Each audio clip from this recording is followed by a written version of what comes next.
Good day, folks. My name is Mark Thomas, craftsman to the past. I live here in beautiful mountains of Virginia outside of Harrisonburg, actually outside of Dayton.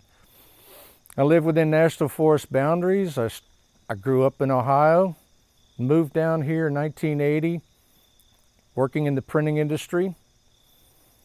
The hobby that I had picked up in 1978 was building flintlock rifles with a friend of mine when I worked in the printing industry.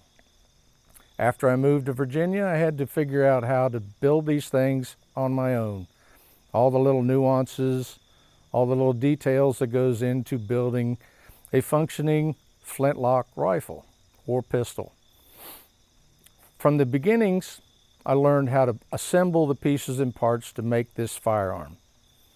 Over years then, I've been encouraged to learn how to engrave metals, carve wood. These are the two ways of embellishing these firearms. Along with those skills, you learn how to inlay metal, the wood to metal fits. You also understand how they perform. From that period of time, I became quite interested in high art work, basically in silver. From silver, I work into cow horn, ivory, gold, stainless steels, so many different materials, and I make many different objects. From the rifles, I make the powder horns that hold the powder that fires the guns.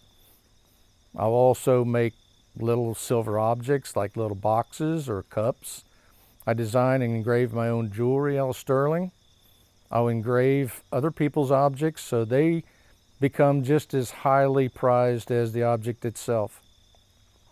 I believe in making things that are heirloom quality so the future students of this art form or multiple art forms that I perform will have an object that they can see and handle and hopefully pass down through the family. I really enjoy engraving, so most of the work that I perform is dealing with engraved metals, predominantly silver, of course, but steel, copper, brass, you name it. Ivory's another one, along with bone, cow horn, and these sorts of things. I also perform some folk art work, like chip carving, making spoon racks or little racks or sconces. There's just a myriad of different things that I like to make that supports the firearm in that time frame of 1750 to 1820s, actually. That's the love and the high point of the flintlock rifle, the golden age between 1800 and 1820, when they became highly embellished with inlays of silver or brass, in carving and engraved pieces on those guns. So, welcome to my home. This is where I do my work. I work within the whole house, so from the couch where I design to the dungeon in the basement where all the dirty work is making guns or powder horns or whatever. So step on inside. I'll show you around and show you a few things that I've made over the past years or two, and we'll keep going. Well, folks, we're down in the dungeon, what I call the basement area of my house, where the dirty work is typically being done. What I have set up here for the time being is just the beginning parts of a Germanic or European style rifle, typically considered a Jaeger in Germany. This is a 24-inch barrel. This is just the beginnings of what I start with. It's breeched where there's a plug in the end screwed in, and the end of the barrel has been rifled and bored. It'll look completely different when I get done. The breech end of it, the back end here, will be engraved and have gold overlay or damascene. And the fore end will have some engraving on it. I won't know until I get to that point.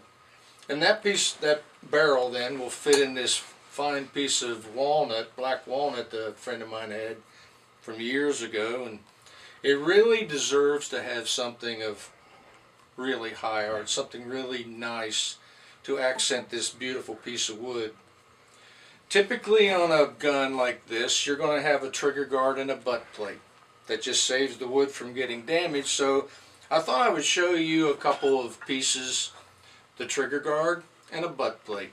These will not be used on this particular project, but at least gives you the idea of what a cast trigger guard and butt plate would look like and where you start with all the filing, rasping, scraping, and ideas it takes to get these cleaned up before they're ready to be inlet or engraved or whatever other work you want to do with them.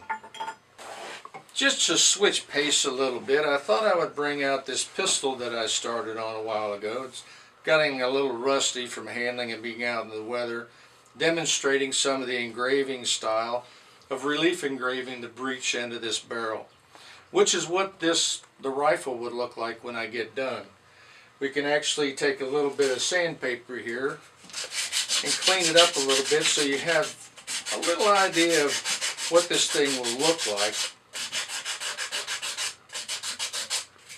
just in the beginnings. So this is a burl piece of maple. This area is where the lock assembly will go into, and there's a lot more work that'll go into this, but that's a good little piece that we can show easily on camera of how the wood to metal starts and putting one of these pieces together, be it either a rifle, pistol, Fowler, whatever firearm you want to make. If you're interested in learning traditional woodworking with hand tools, visit my website at woodandshop.com, where you can find free video tutorials, buying guides, and reviews. Make sure you subscribe to my regular blog posts and also check out my 10 steps for getting started. Enjoy!